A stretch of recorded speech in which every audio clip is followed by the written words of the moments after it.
I got two stories for you. The reason I'm going to tell you these stories is because it reveals the real secret, marketing secrets to keeping clients as a freelancer. Last week, I booked a voiceover with a new client, someone I'd never worked before.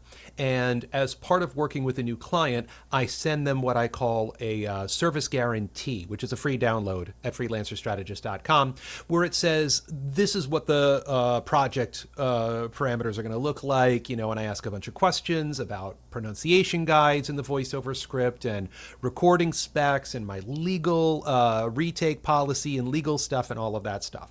One thing I say in it is that I ask what kind of audio files do they want spit out? Do they want them cleaned up? And this is what I specifically say. I take out the burps, the boo-boos, the big breaths, and the curses.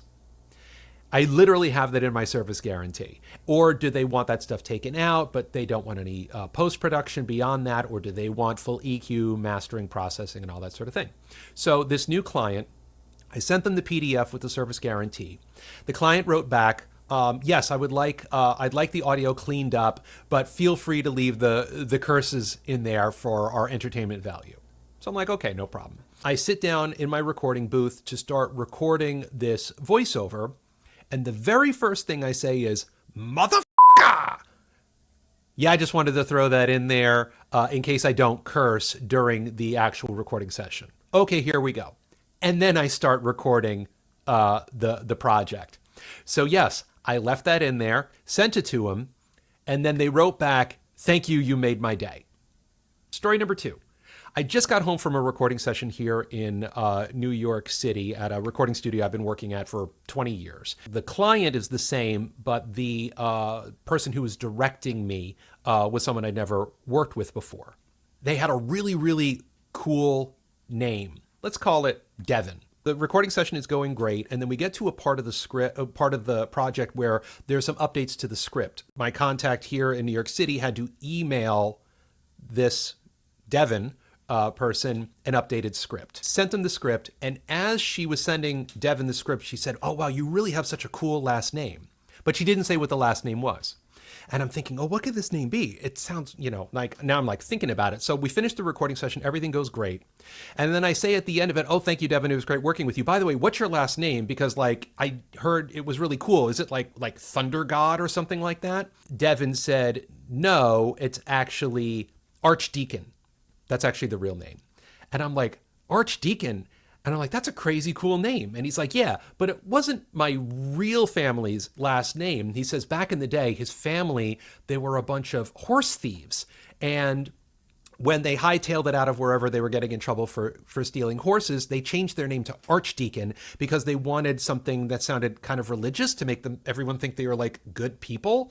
So I'm like, okay, that is the coolest story I've ever heard. So I told him, I'm like, Devin, when I finish my recording session, I'm going to go to City Hall. I'm going to change my name to Archdeacon. And everybody laughed. And then I said, and then I'm going to try to get in your will. And everybody laughed even more. Why am I sharing these stories with you?